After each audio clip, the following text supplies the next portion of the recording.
The morning had been unremarkable in every possible way.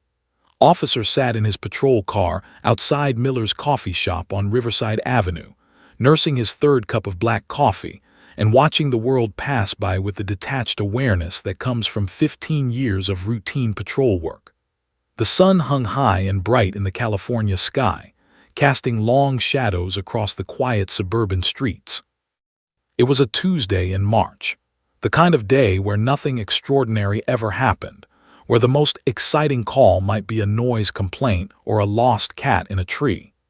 Had seen enough excitement in his first 2 years on the force to last a lifetime, and he'd grown to appreciate these peaceful days more than he could articulate to anyone who hadn't lived them. At 47 years old, was considered one of the most experienced and reliable officers in the Riverside Police Department. He'd worked his way up from beat cop to become a respected member of the K-9 unit, a position he'd held for the past 8 years. His colleagues described him as steady, thoughtful, and blessed with an almost supernatural ability to remain calm under pressure. He wasn't the flashiest cop on the force. He didn't chase the spotlight or make the evening news with dramatic busts. Instead, he did his job with quiet competence, mentored younger officers, and went home to his modest 3-bedroom house where he lived alone since his divorce 6 years ago. He had a cat named Jasper who didn't particularly like him, but tolerated his existence with feline indifference. His partner, Duke, was a different story entirely. Duke was a 6-year-old German shepherd with a coat the color of mahogany and the intelligence of someone far smarter than most humans had met. The dog had been with him for all 8 years in the K-9 unit, and they developed the kind of partnership that went beyond simple working relationship. They understood each other in the way only partners who'd experienced genuine danger together could. Duke had been trained in narcotics detection, explosives detection, and basic patrol backup. He'd saved life at least twice that could definitively count, though there were probably other occasions where the dog's presence had prevented situations from escalating to life-threatening levels. Duke was the legend of the Riverside K-9 unit, the dog that other officers called when they needed an actual result, when the case was important, when failure wasn't an option. That Tuesday morning, Duke sat in the specially designed climate-controlled kennel in the back of his patrol car, occasionally lifting his head to watch the passing scenery with the patient awareness of a dog who'd learned long ago how patrol work operated. The dog had already been out for a morning run and a training session at the precinct, so now he was in rest mode, conserving energy for whatever the afternoon shift might bring. Scratched behind his own ear, a nervous habit he'd picked up somewhere in his 20s, and glanced at his watch. Another hour and 30 minutes until his shift ended. He was planning to stop at the grocery store, pick up ingredients for a simple dinner, go home, and watch the basketball game with Jasper, who would ignore him from her favorite perch on the back of the couch. The afternoon shift had been exactly what he expected. A few minor traffic violations, a call about a suspicious package that turned out to be garbage, and a wellness check on an elderly woman who just wanted someone to talk to. Had sat with Mrs. Henderson for 20 minutes, listening to her stories about her late husband and her who never visited. These were the calls that the younger officers complained about, the ones that weren't exciting, that didn't matter, but knew they mattered. He'd learned that every person mattered, every interaction counted for something. At 3:47 p.m., pulled back onto Maple Street, a tree-lined residential boulevard that ran through the heart of Riverside's most peaceful neighborhood. Families lived here, young couples with kids, retirees who'd stayed in their forever homes, working professionals who commuted to Los Angeles for jobs. The streets were quiet at this hour, most people at work or school. The trees formed a canopy overhead, dappling the road with shifting patterns of shadow and light. It was the kind of place where people felt safe, where crime statistics were low and neighbors knew each other's names. That's when spotted the silver sedan ahead, maybe 200 yards away. It was a 2015 Accord, registration sticker current, nothing immediately alarming about it. But as it drove, noticed the right tail light was flickering intermittently, definitely out, definitely a violation. He checked his mirrors, signaled, and accelerated smoothly. This would be the kind of stop he'd conducted thousands of times. Driver's license, registration, proof of insurance. A warning or a ticket, depending on the driver's record and attitude. 5 minutes, maybe 10 if the person was talkative. Duke would stay in the car. It would be routine in every possible way. Activated his lights and siren, the latter just a brief yelp to get the driver's attention. The sedan immediately began slowing, which was good. It indicated a cooperative driver. The car pulled over smoothly to the curb on Maple Street, about half a block from Riverside Drive, pulled up behind it, maintained proper distance, and ran the plates. The car was registered to Sarah Jean Mitchell, 42 years old, address on Elm Street about 2 miles away. No warrants, no criminal history, no flags in the system. A completely ordinary citizen who'd let their taillight go bad. Made notes on his tablet, then unbuckled from his seat. He glanced back at Duke. "Stay," he said, though Duke knew the routine. The dog settled his chin back onto his paws, accepting his temporary banishment from whatever was about to happen. The walk to the driver's window took about 5 seconds. Kept his hand loose at his side, his posture relaxed but alert. As he approached, he could see the driver, a woman with dark hair pulled back in a messy bun, wearing a faded gray hoodie. Her hands were on the wheel at 10 and 2. Her eyes were focused on the mirror, watching him come. When bent down to window level and she turned to face him, he saw her clearly for the first time. Her face was thin, drawn, marked by the kind of exhaustion that spoke of sleepless nights and internal struggles. There were dark circles under her eyes that makeup couldn't hide, and a tremor in her jaw that suggested she was clenching her teeth. She looked frightened, not the normal nervousness of being pulled over, but something deeper and more primal. "Good afternoon," said, keeping his voice calm and professional. "Do you know why I stopped you?" The woman's lips moved, but no words came out. She tried again. My tail light," she managed, her voice barely above a whisper. "That's right," confirmed. "It's out. Can I see your license and registration?" As the woman reached for her glove compartment, noticed her hands shaking. Not trembling slightly, actually shaking. Her breathing was rapid and shallow. Every muscle in her body seemed tense, coiled like a spring wound too tight. Had learned over the years to read people, to sense when something was wrong beyond the normal anxiety of a traffic stop. His instincts, the ones that had kept him alive for 15 years, suddenly activated. Something was very wrong with this woman. She handed him her license and registration with shaking fingers. Sarah Jean Mitchell, born in 1977, current address on Elm Street. The photo on her driver's license showed a different woman, healthier, with a genuine smile, with light in her eyes. This was the same person, but diminished somehow, drained of something essential. "I'll be right back," said, beginning to turn away. That's when Sarah Mitchell's eyes shifted. They moved past his patrol car, and locked onto something specific. Her entire body went rigid. Her breathing stopped. Every muscle in her face clenched at once, creating an expression of such raw, primal recognition that it physically startled. He turned to follow her gaze and saw what had captured her attention so completely. It was Duke. Duke was sitting in the back window of the patrol car, alert now, ears perked forward, watching the scene with the intelligent awareness that made him legendary. The dog's nose was pressed against the window, and even from this distance, even through the glass, there was a palpable moment of connection between Sarah Mitchell and the dog she was seeing for the first time in 5 years. Everything was about to change. The moment stretched like taffy pulled by invisible hands. Officer watched Sarah Mitchell's face undergo a transformation so complete, so visceral, that he instinctively stepped back. Her eyes, which seconds before had been filled with the anxious resignation of someone facing a minor traffic violation, now blazed with an intensity that was almost frightening. Tears began streaming down her face without warning, without the gradual buildup that usually precedes crying. They simply appeared, as if someone had turned on a faucet inside her chest.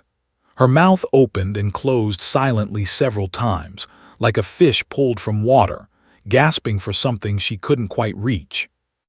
"Ma'am," his voice took on the careful, deliberate tone he used when encountering someone in psychological distress. In 15 years, he'd learned to recognize the signs of mental health crises. The sudden emotional shift, the dissociative quality in someone's eyes, the loss of control over basic motor functions. These were the markers of someone whose internal world was collapsing. "Are you okay? Do you need medical assistance?" Sarah didn't respond. Her entire body had begun to tremble now, not just her hands. The trembling started in her shoulders and worked its way down through her torso, affecting her ability to sit still in the driver's seat. Her breathing had become ragged, irregular, almost hyperventilating. Sweat beaded on her forehead despite the mild March temperature. Had seen this before: panic attacks, acute anxiety episodes, the physical manifestation of severe psychological distress. He knew the protocol. He should call for an ambulance, should get her out of the vehicle, should ensure she didn't hurt herself or others. But something stopped him. Some instinct told him to wait a moment longer, to give this woman a chance to speak, because whatever was happening here went far deeper than a simple panic attack.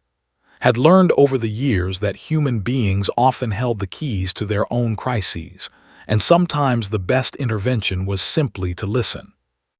"Ma'am," he said again, his voice softer this time, almost gentle. "Sarah, can you tell me what's wrong?" For a moment, nothing happened. Sarah sat frozen, her eyes still locked on Duke in the patrol car window.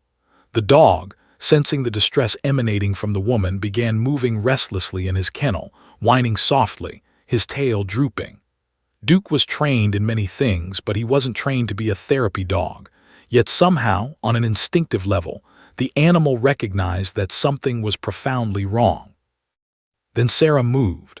Her right hand rose slowly, as if moving through water, and pointed at Duke with a finger that shook so badly it looked like it was vibrating at high frequency. Her lips parted, and sounds began to emerge, guttural, anguished sounds that weren't quite words at first. Leaned closer, trying to understand what she was attempting to say. Her body convulsed with what looked like silent sobs, though whether she was laughing or crying, he couldn't immediately determine. That's, Sarah's voice came out as a rasp, damaged and raw. "That's my..." She stopped, swallowed hard, tried again. Her hands gripped the steering wheel so tightly that thought she might crush it. Her knuckles turned white then, the blood draining from her fingers as she squeezed with all the strength she possessed. Her jaw clenched so hard that could see the muscles bulging on the sides of her face. When she finally spoke again, her voice had transformed into something completely different. Not a plea, not a question, but a statement of absolute certainty that seemed to come from the very core of her being. "He's mine," she said clearly. "That dog, he's mine." Officer felt something shift in the air between them, a sudden crystallization of the moment. He'd heard many things in his 15 years on the force: confessions, threats, desperate pleas, lies of stunning complexity. But rarely had he heard words spoken with such conviction, such finality, such raw emotional power. This wasn't a statement of fact about vehicle registration or legal ownership. This was something far more primal. This was a statement about connection, about loss, about something that had been severed and was now being encountered unexpectedly.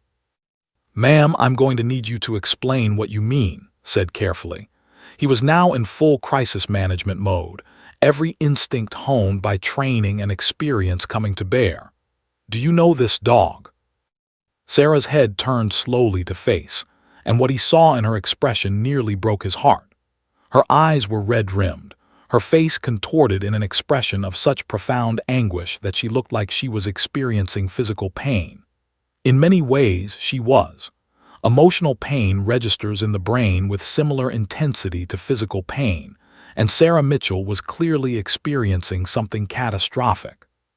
5 years, she whispered, her voice so soft that had to lean closer to hear her. 5 years since I've seen him. I thought I'd never, she trailed off, unable to complete the thought. Her entire body began shaking more violently now. I trained him. I raised him from a puppy. He was mine, and then they took him away. My ex-husband took him, took everything. The pieces were beginning to form a picture in his mind. A woman with a dog, separated by circumstances beyond her control. A connection severed. A loss compounded by trauma. But this went beyond simple emotional attachment. The intensity of her reaction suggested something deeper, the kind of psychological wound that never quite healed, that festered in dark places, that emerged without warning.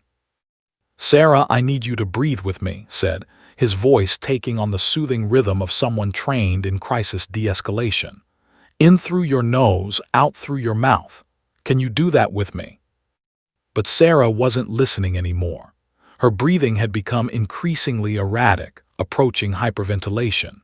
Her hands left the steering wheel and moved to her chest, as if she was trying to physically hold her heart in place. She was making small, wounded sounds, not quite words, not quite animal, but something caught in between. Then something shifted again. The shock and anguish that had gripped her face began transforming into something else. Her jaw clenched even. Her hands gripped the steering wheel again, harder this time, with a desperate intensity that made suddenly aware that this situation had moved from crisis into something potentially dangerous. "Sarah, I need you to keep your hands where I can see them," said, his voice taking on a new edge. "Can you do that for me?" She didn't respond. Her eyes had narrowed, focusing intensely on something beyond the windshield. Her breathing, which had been rapid and panicked, suddenly became slower, deeper, more controlled. It was the kind of breathing someone does when they're making a decision, when they're preparing themselves mentally for something significant. Had seen that particular shift before, and it had never preceded anything good. "Sarah, look at me," he said firmly. "Sarah, I need you to stay calm and—" But she wasn't looking at him. She was looking at Duke. And in that moment, with her hands clenched on the steering wheel and her breathing controlled, and her entire body coiled like a spring wound far too tight, understood with perfect clarity that something catastrophic was about to happen. Her foot moved to the accelerator. "Sarah, no," began, reaching toward the door handle. But it was already too late. Everything that would follow, the screaming sirens, the high-speed chase through quiet suburban streets, the fear, the chaos, the transformation of a peaceful afternoon into something from a nightmare, all of it was now inevitable. Sarah Mitchell's foot slammed down on the gas pedal with the force of someone who'd given up on restraint entirely. The acceleration was sudden and violent, the sedan lurching forward with the aggressive force of someone pressing the gas pedal to the floor without hesitation or reservation. Officers' instincts kicked in immediately, pure survival instinct honed by years of training and experience. He threw himself sideways, diving away from the vehicle's path with the desperation of someone who recognized death in motion. His shoulder hit the asphalt hard, the impact jolting through his entire body, but the alternative, being struck by a sedan traveling at 40 miles per hour, was infinitely worse. The vehicle missed him by mere inches, felt the heat radiating from the engine, heard the roar of the accelerating motor, felt the wind created by the passing vehicle whip against his face. His training took over. He was already rolling, already reaching for his radio, already accessing the part of his mind that functioned in crisis mode, while the rest of him processed the shock of nearly being killed by someone he'd been trying to help. "Dispatch, this is Unit 23, he said into his radio, his voice remarkably steady considering he was lying on the asphalt of Maple Street, his uniform torn and bleeding from the impact. "We have a 1080 in progress. Vehicle is a silver Accord. California license plate Delta Tango Romeo 729. Driver is female, mid-40s, dark hair. Vehicle is heading eastbound on Maple Street from my location near Riverside Drive. Speed approximately 45 miles per hour and accelerating." Behind him, Duke was barking frantically, a sound he'd never heard before in all their years together. The dog's distress call was primal and urgent, a warning bark that was triggered not just by the threat to his life, but by something deeper, the recognition that his partner was in danger and the world had gone wrong in some fundamental way. The dog was throwing his entire weight against the kennel door, desperate to escape, desperate to help. "Copy that, Unit 23, dispatch responded, her voice professional but carrying an undercurrent of concern. "Units are responding. Do you require medical?"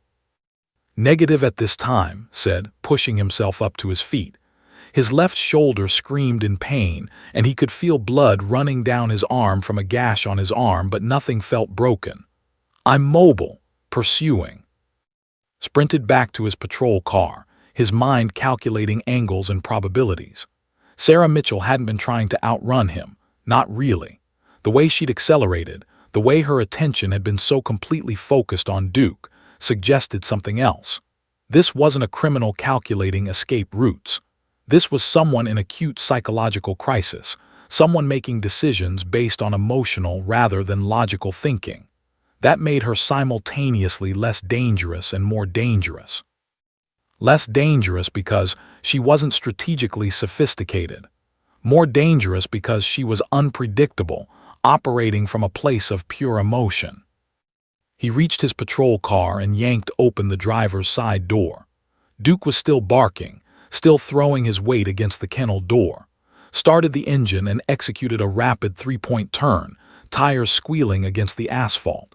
He was now in pursuit, his lights flashing, his siren activated. The sound cut through the peaceful afternoon like a knife, shattering the suburban serenity that had characterized Maple Street just moments before. The sedan was 3 blocks ahead, weaving through traffic with dangerous unpredictability. Sarah was driving recklessly, not even attempting to drive strategically. She was turning without signaling, accelerating and braking erratically, running a stop sign at Elm Street. Maintained pursuit, keeping his distance but never losing sight of the silver vehicle. His radio was already broadcasting the situation to other units, and he could hear dispatch coordinating response, units converging from multiple directions, creating a net that would eventually contain the situation. "All units be advised," dispatch broadcast. "We have a female subject exhibiting signs of acute mental distress. Approach with caution. Subject may be suicidal or homicidal. Treat as potentially armed and dangerous until cleared otherwise." Sarah was now heading deeper into the residential neighborhood, which meant populated areas. Could see people on sidewalks, a mother with a stroller, children playing in a front yard. The danger extended far beyond Sarah, and now every person on these streets was at risk from a vehicle being operated by someone in complete psychological collapse. The sedan cut through a school zone at dangerous speed. Heart jumped into his throat. The elementary school was on spring break, so the zone wasn't actively occupied, but the principle of the thing, the recklessness, the disregard for safety, illustrated exactly how far from reality Sarah had retreated. She wasn't thinking about consequences. She wasn't thinking about anything except perhaps the need to escape, to flee, to run from something she couldn't outrun because it was internal. Spotted another patrol car ahead, parked perpendicular to the street at Avenue, attempting to create a roadblock. He realized what was about to happen and transmitted a warning. "Unit 14, be advised subject is not responding to commands. Recommend maintaining distance from vehicle." The sedan attempted to veer around the roadblock, but the space was too narrow. Sarah's vehicle clipped the corner of Unit 14's patrol car, metal screaming against metal. The impact spun the sedan slightly, but Sarah managed to maintain control and continued forward. The police cruiser that had attempted the roadblock took damage but remained mobile, and its officer, having anticipated the possibility of impact, remained safely inside the vehicle. The chase was becoming more frantic now. Sarah was driving with increasingly less control, less regard for the laws of physics, less concern about the consequences of her actions. She was traveling at speeds that made her silver sedan fishtail and slide on the asphalt, watched as she narrowly missed a parked car at street, missing it by perhaps a foot. Sparks flew as her vehicle scraped against a metal mailbox. "Unit 23 to all units," transmitted. Suspect is not responding to traffic devices, traveling recklessly through residential area. We have 2 more patrol units now in pursuit from the north and south. Suspect is heading toward Riverside Drive. Riverside Drive was a main thoroughfare with heavier traffic. If Sarah made it there, the situation would become exponentially more dangerous. Pushed his patrol car harder, closing the distance slightly, trying to stay close enough to observe her movements while maintaining his own safety and that of other drivers. The afternoon sun was starting its descent toward the horizon, casting long shadows across the streets. The peaceful March day had transformed into something from an action movie. Sirens wailing, vehicles moving at dangerous speeds through quiet neighborhoods, the entire apparatus of law enforcement being mobilized, because one woman had lost control of herself and her vehicle simultaneously. Sarah was approaching Riverside Drive now. She was hyperventilating, her hands gripping the steering wheel so tightly that even from his distance could see the tension in her arms. Her foot remained firmly planted on the accelerator. Behind, Duke continued barking, sensing that the crisis was escalating rather than resolving. Unit 23 to dispatch, said, his professional composure unwavering despite the danger and confusion surrounding him. Suspect approaching Riverside Drive intersection. Recommend additional units be positioned for containment. Copy that, Unit 23, dispatch responded. Units 7, 11, and 15 are setting up containment at Riverside and Madison, ETA 2 minutes. Sarah Mitchell was about to discover that she couldn't outrun what was already inside her head. The physical pursuit was just the external manifestation of an internal battle that no high-speed chase could resolve. But first, the chase had to end. And it would end soon, in ways nobody could have anticipated, in a moment that would define careers and change lives forever. The sedan crashed with violent finality into a dead-end street at Riverside Drive, the vehicle's right front bumper colliding with a metal fence at approximately 45 miles per hour. The impact wasn't catastrophic enough to cause the airbags to deploy, but it was violent enough to violently jostle Sarah in her seat and force her to slam on the brakes. The car lurched to a stop, smoke rising from the hood where the radiator had ruptured. For a moment, everything was silent except for the idling engine and the distant sound of approaching sirens growing exponentially louder. Officer pulled up behind the vehicle, positioning his patrol car to prevent any possibility of forward escape, though the fence made that unlikely anyway.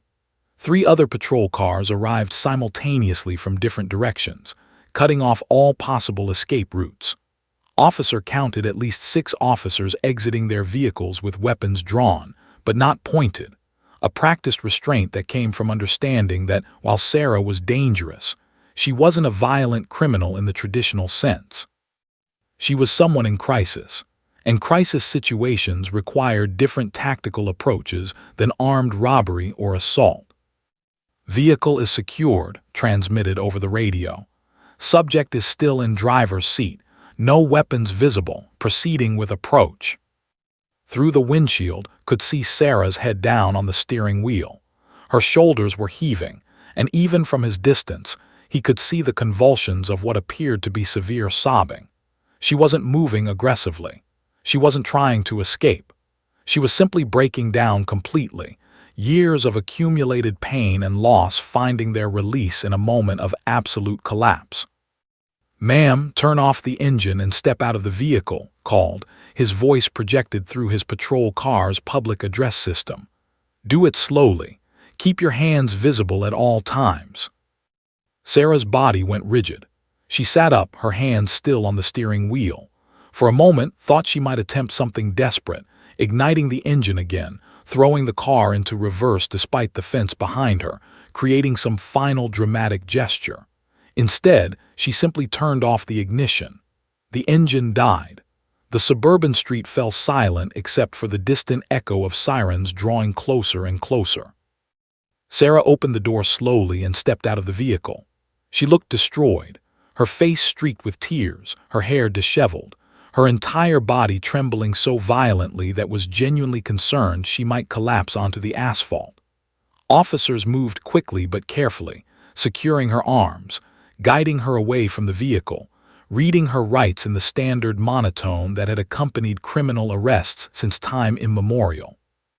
Sarah Jean Mitchell, you're under arrest for reckless endangerment, evading police, and assault on a police officer, Officer Martinez said, his voice professional and detached. You have the right to remain silent. Anything you say can and will be used against you in a court of law. You have the right to an attorney. But Sarah wasn't resisting or attempting to remain silent. As officers guided her toward the patrol car, she began speaking rapidly, fragmented thoughts tumbling out of her mouth like water breaking through a failed dam. He's mine, she kept repeating. That's my dog, that's Duke. You don't understand, he's mine. He was mine and they took him and I couldn't breathe and I couldn't. Ma'am, you need to calm down, Officer Martinez said, his voice firm but not unkind. We're going to take you downtown and we can sort all of this out at the station. Officer stood apart from the action, watching Sarah being placed in the back of a patrol car. Duke had finally stopped barking and was pressing his nose against the kennel window, whining softly, some primal understanding passing between the dog and the woman who was now being taken away. Felt something twist in his chest, a recognition that whatever had happened here went far deeper than a simple traffic stop gone wrong. At the Riverside Police Department station, Sarah was processed and placed in an interview room. Officer was present for the initial questioning, his 15 years of experience making him valuable in situations like this where psychological factors seemed central to the crime. The detective assigned to the case, Detective Foster, was experienced but initially skeptical about the mental health angle. People committed crimes, he believed, and they used convenient excuses afterward. But as Sarah began talking, the skepticism slowly evaporated. I worked at Riverside Veterinary Clinic, Sarah began, her voice hoarse from crying. For 4 years I worked there. I was good at my job. I loved animals. I loved helping them heal. She paused, gathering strength for the next part. A puppy came in about 7 years ago, a German Shepherd. He was maybe 3 months old and he had severe behavioral problems. He'd been abused. He wouldn't eat. He'd snap at anyone who came near him. The veterinarian said he might have to be put down if we couldn't rehabilitate him. And you rehabilitated this dog? Detective Foster asked, his notebook open, his pen poised but not yet writing. I did everything with him, Sarah said, and her voice took on a quality of profound tenderness mixed with devastating loss. I trained him. I fed him. I slept in the clinic with him on nights when he was too anxious to sleep alone. I taught him to trust again. It took 8 months, but I brought him back. I brought him back from complete brokenness to wholeness. Officer found himself leaning forward slightly, understanding beginning to crystallize. My ex-husband was a police officer, Sarah continued. He came into the clinic to get a dog trained for police work. That's where we met. We fell in love. We got married. Everything seemed perfect. Her voice began to shake. But it wasn't. Behind closed doors he was, controlling, angry, emotionally abusive. I didn't realize how bad it was until I was too deep in it to get out easily. How does this connect to the dog?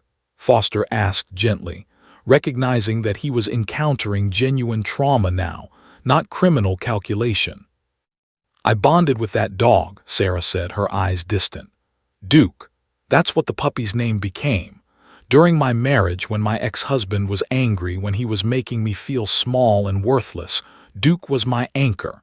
He was the only thing that made me feel loved unconditionally. When I was breaking down, Duke would put his head on my lap and just be there. Sarah's hands clenched and unclenched repeatedly, a nervous tic that revealed her internal agitation. My ex wanted to adopt Duke for police work. I said no at first, but he convinced me it would be good for the dog, that Duke would have purpose, that a police dog's life was meaningful. I believed him. I was so manipulated by that point that I agreed to it. But then my ex used Duke against me. He said that if I left him, if I tried to take the kids, if I didn't do exactly what he wanted, I would never see Duke again. Officer felt his blood pressure rising slightly. He understood now, really understood, what had driven Sarah to that moment on Maple Street. When I finally did leave him, Sarah continued, her voice becoming increasingly raw, he took the kids temporarily. The judge awarded him primary custody because I was having mental health episodes, panic attacks, depression, things that made me look unstable in court. But the worst part was that he kept Duke. He brought Duke into the police department and told everyone that the dog was his, that Duke was a police asset. I lost my children. I lost my dog. I lost everything that made me feel like I was worth something. And then today, Foster prompted. Today I saw Duke, Sarah whispered. After 5 years I saw him. He was alive and healthy and he looked happy with that officer, and something inside me just broke, just completely shattered. All the pain I've been holding came up at once and I couldn't breathe and I didn't know what else to do except try to. I don't know. Get him back, escape. I wasn't thinking. I was just reacting to the fact that I'd lost everything and somehow it mattered that I had lost him too. The interview room fell silent. Detective Foster set down his pen and looked at Officer, who simply nodded slowly. Sarah Mitchell wasn't a criminal mastermind. She wasn't a threat to society. She was a broken woman whose already fragile mental state had been shattered by an unexpected encounter with a symbol of all her losses. I think, Officer said quietly to Detective Foster, we need to get her a psychiatric evaluation before we do anything else with this case. And that's exactly what happened. The psychiatric evaluation at County General Hospital revealed what Officer had already suspected but couldn't have fully articulated. Sarah Mitchell was a woman in crisis, but not the kind that could be resolved by incarceration or punishment. The psychiatrist, Dr. Elizabeth Reeves, spent 2 hours with Sarah and came away with a diagnosis that would shape everything that followed. Treatment-resistant bipolar II disorder with severe depression and complex PTSD stemming from emotional abuse. This woman, Dr. Reeves later told Officer during a follow-up conversation, has been suffering from untreated mental illness for years. The incident you witnessed wasn't criminal behavior. It was a mental health emergency manifesting as a behavioral crisis. As investigators dug deeper into Sarah's background with the permission of the psychiatric team, a disturbing picture emerged, a portrait of slow deterioration, of warning signs ignored, of a person falling through cracks in a system designed to catch people, but often failing when they fell silently. Officer was assigned to conduct a welfare check and collect background information. When he entered Sarah's apartment on Elm Street, a small one-bedroom unit that looked like it had been abandoned by Hope, he was startled by the conditions he found. The place was a disaster. Empty beer bottles lined the kitchen counter, at least 30 visible at first glance. Unopened mail was stacked in piles on the coffee table, most of it stamped "Final Notice" or "Overdue." The refrigerator, when he opened it, contained only condiments and expired food. There were no fresh groceries, no indication that Sarah had been eating regular meals. The bedroom was worse. The bed was unmade, sheets tangled and stained. On the nightstand sat several prescription bottles, medications prescribed by different doctors, some dating back over a year. A psychiatrist's name appeared on one label, a primary care physician on another, a neurologist on a third. Most were empty or nearly empty, and the refill dates suggested they hadn't been refilled in months. But the most disturbing discovery was in a dresser drawer, hidden beneath some clothing. Officer found journals, dozens of them, dating back several years.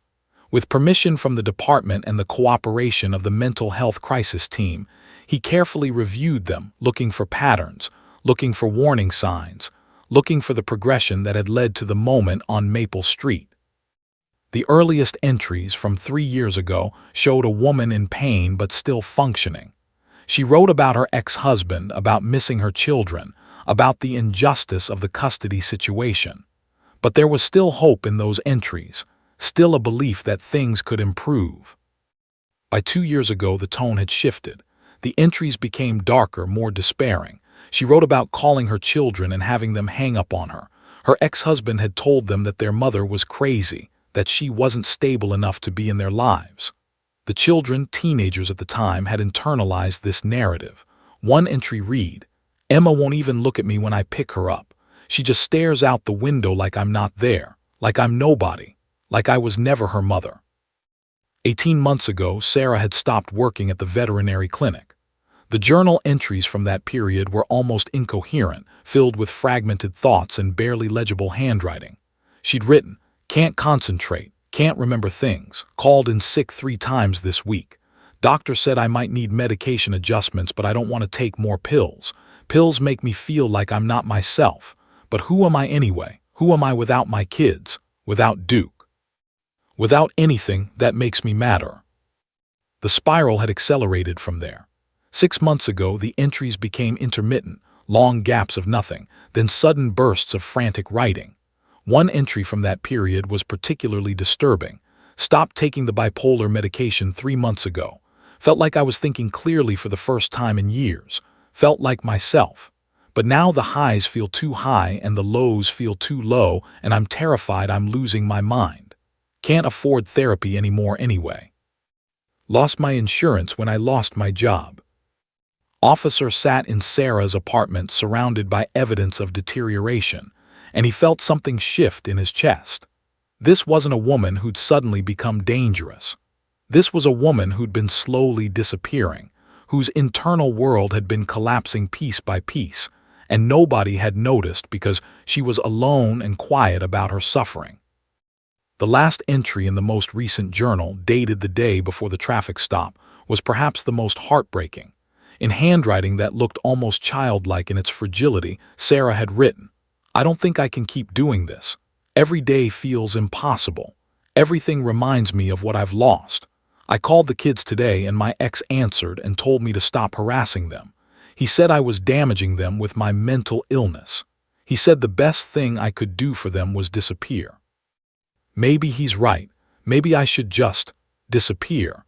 I don't know how much longer I can breathe like this. I don't know how much longer I can pretend that living is worth the pain." Officer photographed these entries and submitted them to Dr. Reeves. The psychiatrist reviewed them and updated her assessment. Sarah had been showing signs of suicidal ideation for months, possibly years.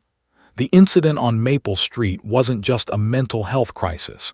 It could have been an attempted suicide that manifested differently than expected. When she saw that dog, Dr. Reeves explained too, it triggered an acute break from reality.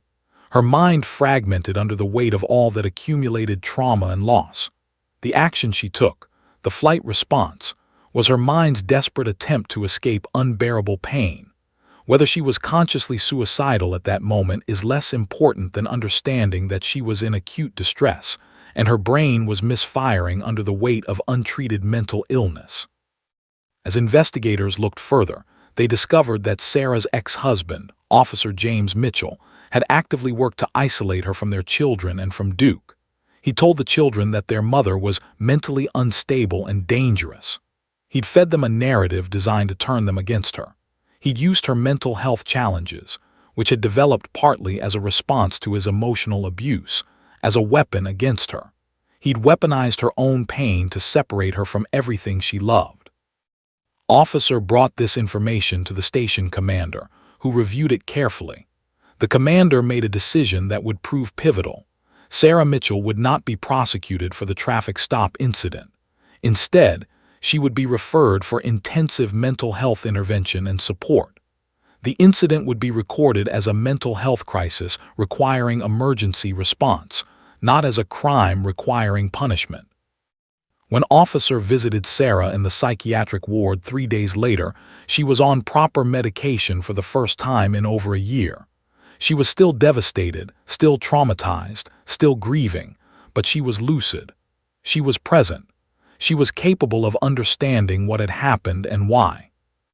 "I almost died that day," she said too, her voice soft and wondering. "Didn't I? In so many ways, I was already dead. I just didn't realize it yet.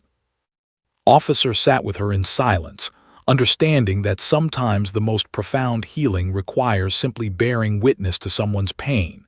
And for the first time in what felt like forever, Sarah Mitchell was not alone in her suffering. Someone was finally listening. Someone finally cared enough to see past the crisis to the human being beneath it, broken but not beyond repair. The decision by the Riverside Police Department to forego prosecution and instead mandate mental health intervention made headlines across local news outlets within hours. The story was too compelling, too relevant, too human to ignore. What had initially been framed as a dramatic police pursuit transformed, through careful reporting and public disclosure, into something far more significant, a story about the intersection of law enforcement, mental health, and systemic failure. News vans appeared outside the police station. Reporters conducted interviews with Officer, who initially declined comment but eventually agreed to speak on the record about what he'd witnessed.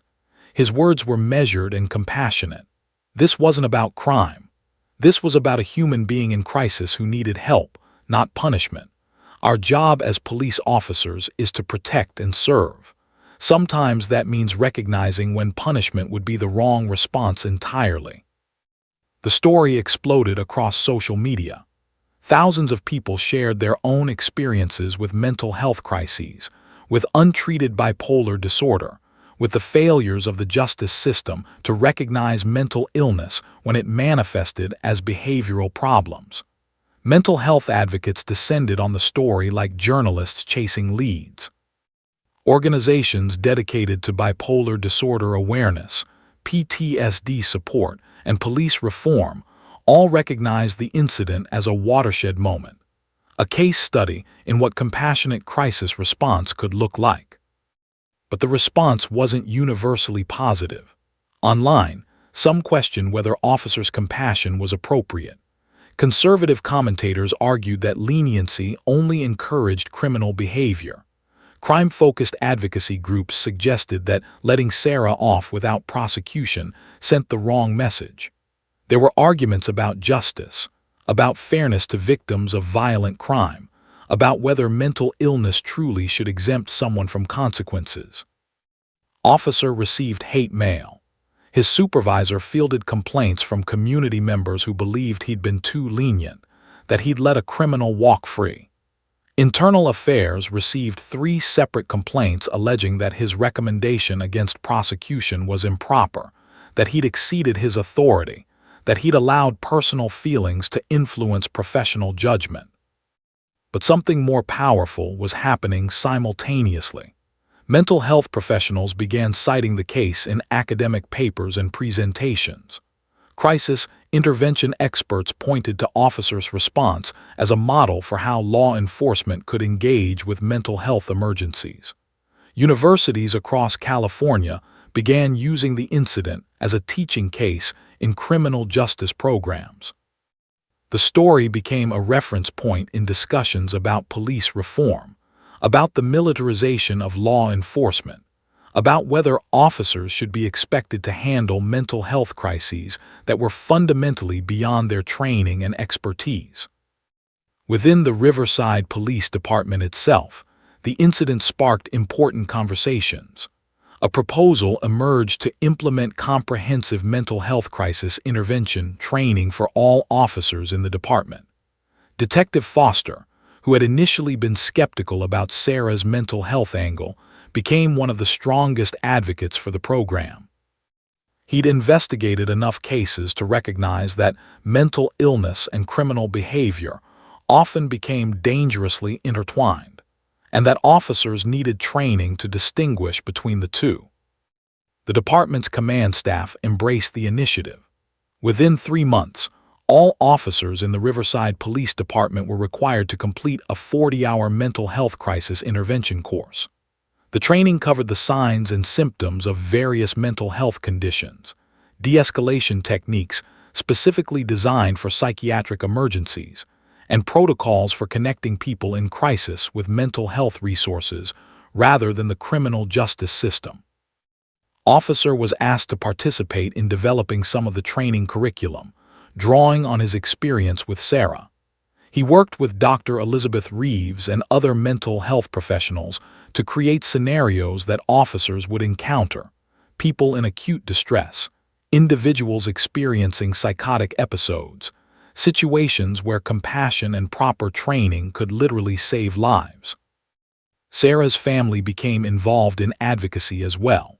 Her adult children, having finally understood what their mother had been suffering through, went public with their story.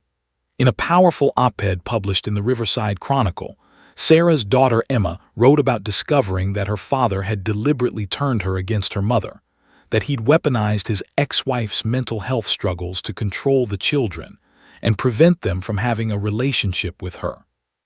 The piece went viral in mental health advocacy circles, sparking conversations about how family members could inadvertently perpetuate the suffering of those with mental illness.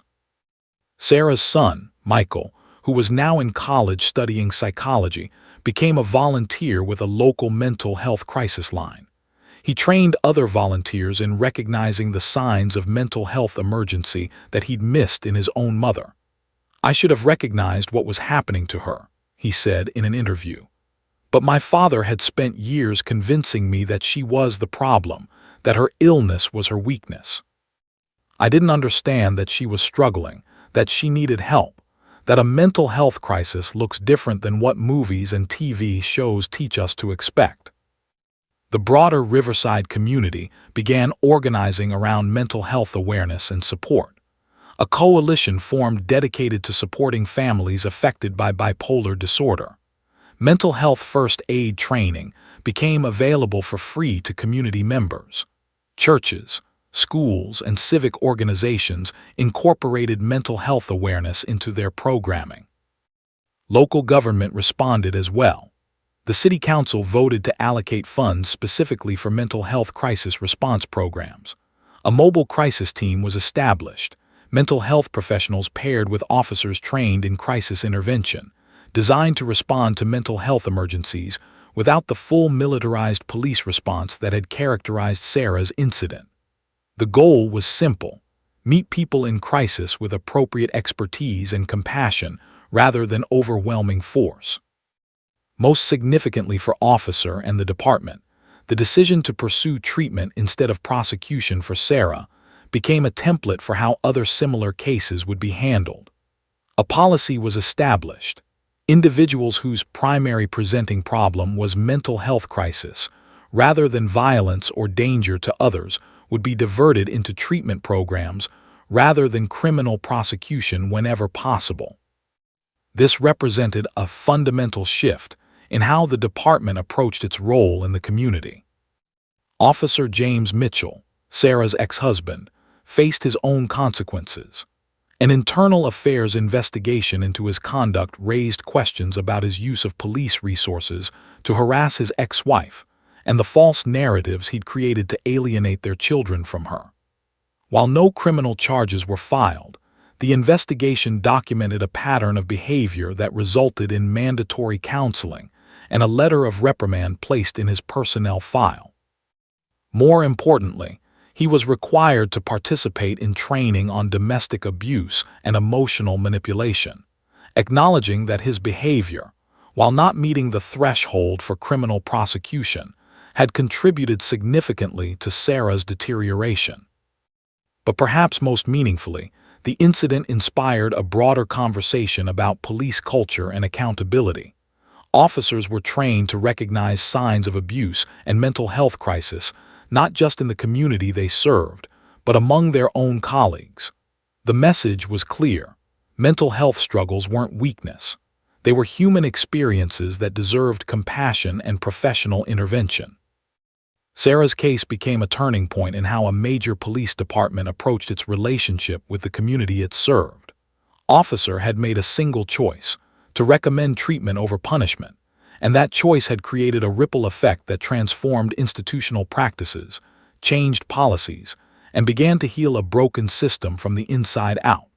The first month in County Psychiatric Hospital was the beginning of Sarah's rebirth. though at the time it felt more like drowning in slow motion. The medication adjustment was brutal. Doctor after doctor explained that her brain chemistry had been severely imbalanced for years, that the decisions she'd made, or thought she'd made, during periods of depression or mania weren't really decisions in the way she understood them. They were symptoms manifesting as behavior. Understanding this intellectually was one thing, accepting it emotionally was something else entirely. Dr. Elizabeth Reeves became Sarah's primary psychiatrist, and the woman proved to be exactly what Sarah needed: firm but compassionate, realistic about the challenges ahead, but unwavering in her belief that recovery was possible. During their sessions, they discussed the nature of treatment-resistant bipolar II disorder, the medications that might work, the lifestyle changes that would be necessary, and most importantly, the concept of recovery as a long-term process rather than a destination to be reached quickly.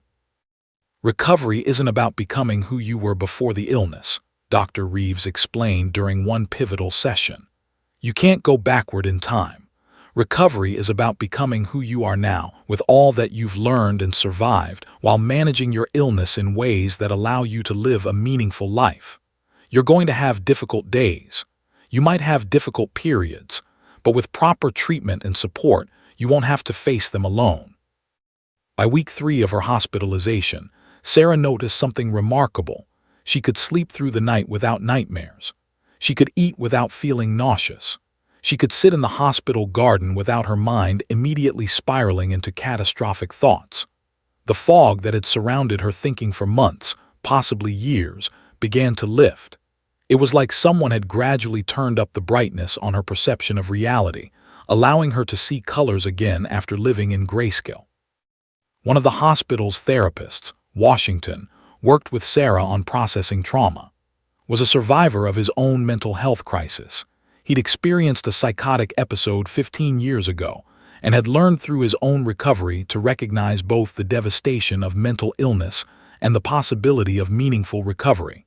He didn't offer platitudes or easy solutions. Instead, he asked difficult questions and provided a space where Sarah could express the full complexity of her experience. "Your ex-husband abused you," said bluntly during one session. "That's important to name and acknowledge, but understanding the abuse doesn't mean you can simply forgive yourself for decisions made while you were both abused, and healing requires holding both truths simultaneously, acknowledging that you made choices you might not have made if you'd been well, while also understanding that you were doing the best you could with a mind that wasn't functioning properly." By the end of her first month, Sarah was approved for supervised visits with her adult children. Emma and Michael arrived on a Saturday afternoon, and the reunion was cautious, tentative, loaded with years of accumulated hurt and misunderstanding. Sarah cried, but so did they. They read the journal entries she'd allowed them to see. They heard her explain for the first time what she'd been experiencing, not as excuses, but as context for her absence and emotional distance. "I was drowning," Sarah told them, her voice steady despite the tears. "I was going under and I couldn't breathe and I didn't know how to ask for help. Your father told me that asking for help made me weak, made me unstable, made me a bad mother. I believed him because I didn't know that I was suffering from an illness, not a character flaw." Michael, who had studied some psychology in his first year of college, understood better than Emma initially could. He asked intelligent questions about her symptoms, about the medication she was taking, about the specific neurochemistry involved in bipolar disorder. Emma, who was still working through her own anger and hurt, said less but listened more. By the end of the visit, both of them hugged their mother, not effusively but with genuine connection. It wasn't redemption. It was the beginning of reconstruction. When Sarah was discharged after 12 weeks of hospitalization, it was to a carefully structured care plan. She had an apartment, subsidized housing for individuals recovering from mental health crises. She had a psychiatrist who would see her monthly. She had a therapist she would see weekly. She had medications that were being carefully adjusted and would need to be monitored. She had a care coordinator whose job was to check in regularly, and help her navigate the maze of social services, insurance, and support systems. She also had something else, a sense of purpose that had been missing for so long she'd forgotten it existed. Sarah began volunteering at the crisis center where she'd received some of her initial treatment.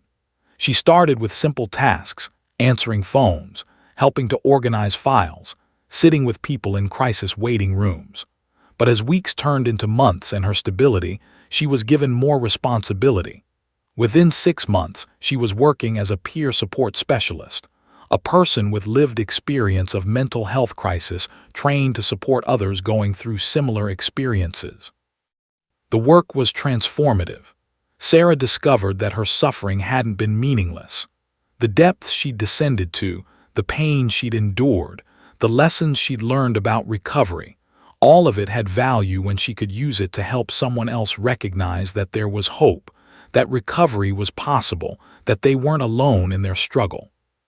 She began speaking to support groups, first locally and then at conferences. She told her story, the full story, without minimization or shame.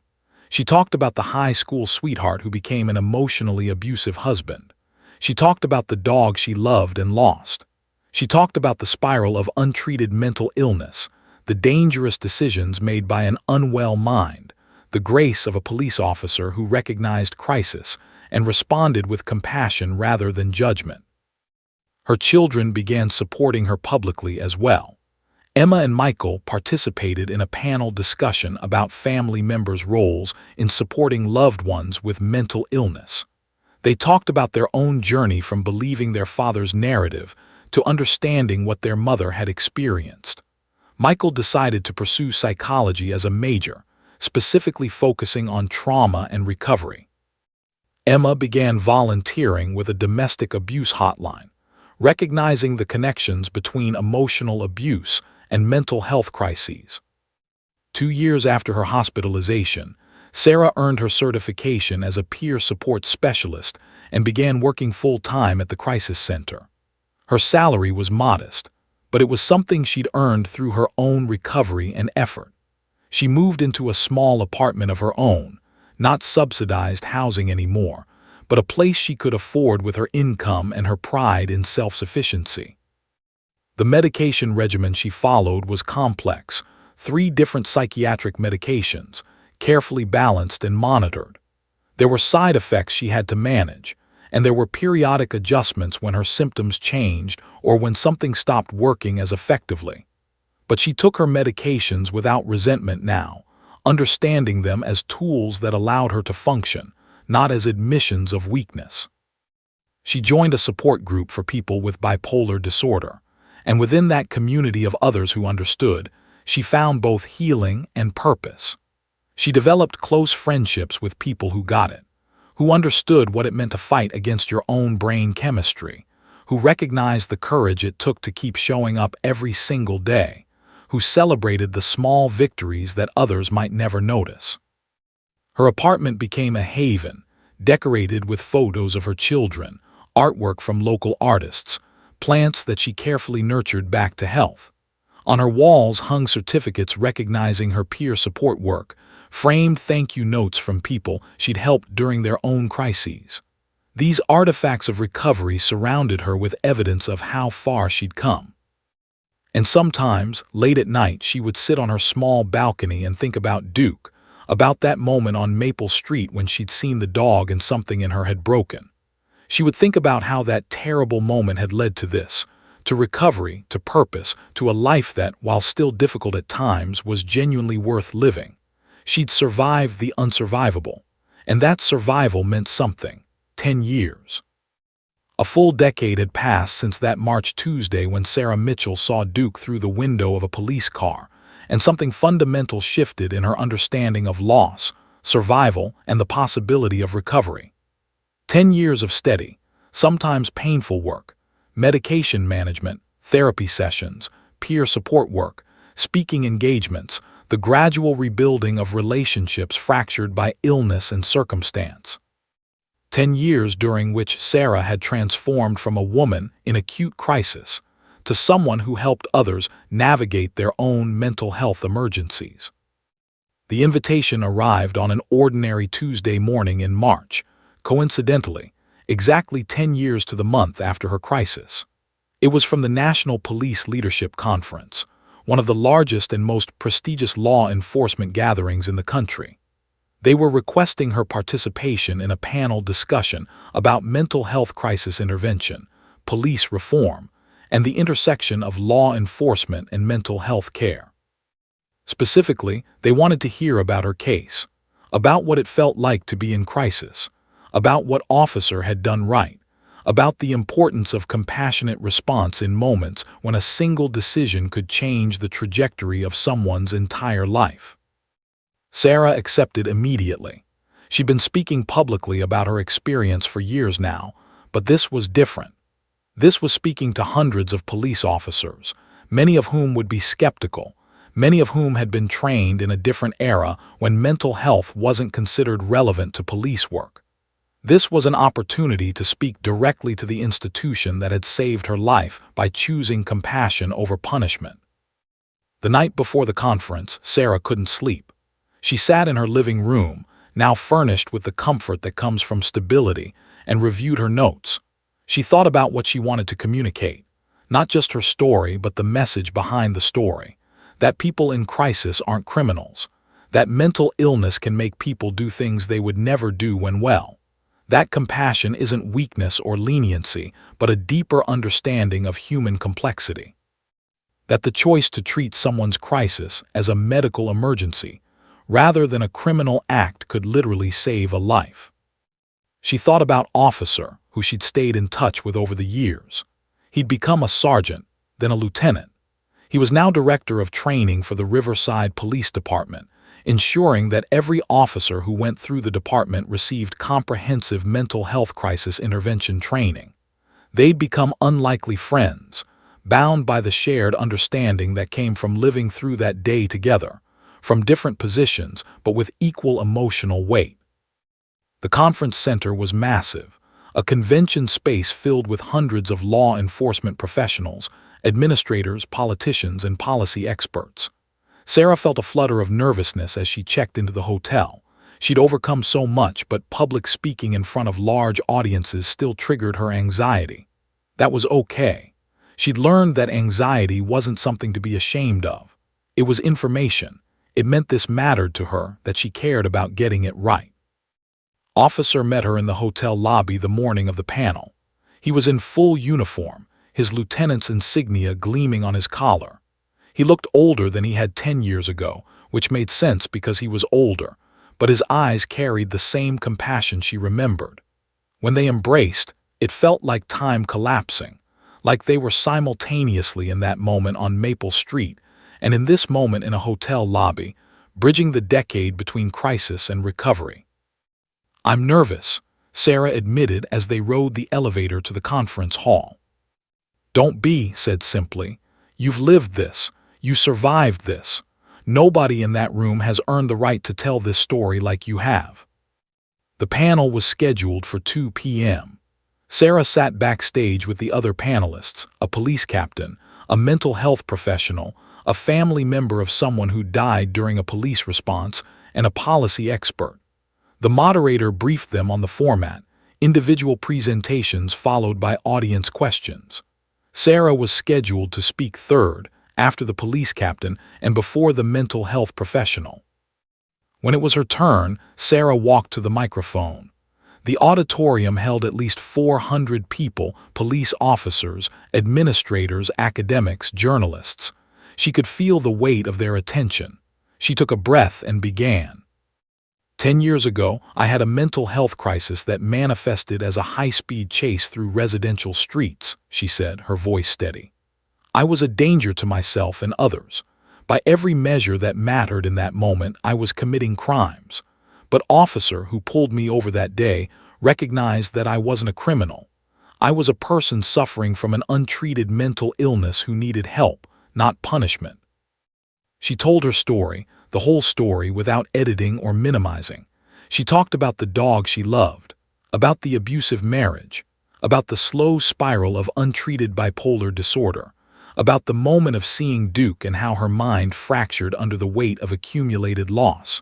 She talked about Officer choosing compassion, about the psychiatric care that saved her life, about the long road to recovery.